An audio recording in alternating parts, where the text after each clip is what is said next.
নমস্কাৰ বন্ধুসকল, মোৰ ওচৰত আছে এতিয়া i10 ইৰা এখন 2012 মডেল হয়। কণ্ডিশ্যন কেনেকুৱা হৈছে আপোনালোকক একবাৰ দেখাই দিছোঁ। প্ৰথমতে আমি ভিতৰৰ ইণ্টেৰিয়ৰটো একবাৰ দেখাই দিছোঁ আপোনালোকক। বলক, প্ৰথমটো দেখাইছোঁ। এইখনত আছে পাৱাৰ উইণ্ডো দুটা আছে। তাৰপিছত গাড়ীখন ছিট কভাৰবোৰ চাওক, বহুত ধুনীয়া হৈছে। পাছফালে ছিট কভাৰকেইটা ধুনীয়া হৈ আছে।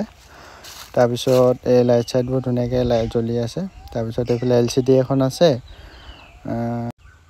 ডেছবৰ্ডটো মানে বহুত ধুনীয়া হৈ আছে, বহুত ক্লিন হৈ আছে। তাৰপিছত আপোনাৰ এইবোৰ গ্লাছখন এনেকৈ কোনো ফটা চটা নাই। তাৰপিছত এইফালে পণ্ঠি চণ্ঠি লোৱাই নাই। গাড়ীখন BSF এজনো আছিলে। এইফালে পাছফালে ছিট কভাৰকেইটাও বহুত ধুনীয়া হৈ আছে। পাছফালৰ পৰা মানে গাড়ীখনৰ লুকটো চাওক, এনেকুৱা লাগে এইখন 2012 চনৰ হয়, ভাৰ্চনা। চলিছে আপোনাৰ 53,000 চলিছে নেকি। গাড়ীখন চাইডৰ ফালৰ পৰা ধুনীয়া হৈ আছে। ইঞ্জিনো কোনো ধৰণৰ প্ৰব্লেম নাই। গাড়ীখন চিল ইঞ্জিনতে আছে। এপন চেপনকেইটা চাওক, এপনকেইটা পূৰা ক্লিন হৈ আছে, বহুত চফা হৈছে। মানে মাখৰ চাখৰ গাড়ী নহয় আৰু। ওপৰত এইডোখৰত মানে অকণমান এই ফাটি আছিলে যে, এইডোখৰতে মানে এইডোখৰ দা লগা নেকি, সম্ভৱ কিবা লগা চাগে, বিশেষ নাজানো বাৰু। বেটেৰীটো গাড়ীখনৰ নতুন হৈ আছে, মানে চলাবলৈ ধুনীয়া হৈ আছে। মানে চলিছেও 53,000।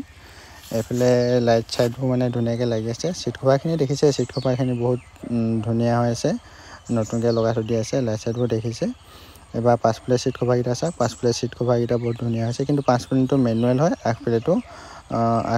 আগফালে দুটা পাৱাৰ উইণ্ডো আছে, পাছফালেকেইটা মেনুৱেল হয় মানে। তাৰপিছত এই গাড়ীখনৰ এইফালে টাচ চিষ্টেম লাগি আছে। গাড়ীখন হয় 5 গিয়াৰৰ হয়। গাড়ীখন 5 গিয়াৰৰ হয়। ভিডিঅ'টো ইমান দিনে এণ্ডিং কৰি দিছোঁ। যদি আপোনালোকৰ যদি গাড়ীখনৰ প্ৰতি ইণ্টাৰেষ্ট এটা আছে, 2012 চনৰ হয়, দাম ৰখা হৈছে 140। যদি গাড়ীখনৰ প্ৰতি ইণ্টাৰেষ্ট আছে, স্ক্ৰীণত দিয়া নাম্বাৰটোক যোগাযোগ কৰিব। আজিলৈ বাই বাই, টাটা।